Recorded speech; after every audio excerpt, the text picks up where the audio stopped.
You ask Tiger to solve. This deals with linear equations with one unknown. The final result is x equals -3. Let's solve it step by step. Group all constants on the right side of the equation. Subtract 6 from both sides.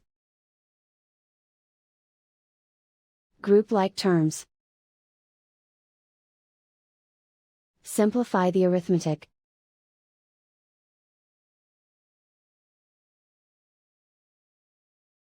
Isolate the x.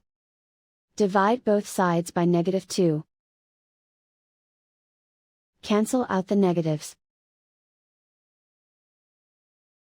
Simplify the fraction. Move the negative sign from the denominator to the numerator. Find the greatest common factor of the numerator and denominator. Factor out and cancel the greatest common factor. And so the final result is x equals -3.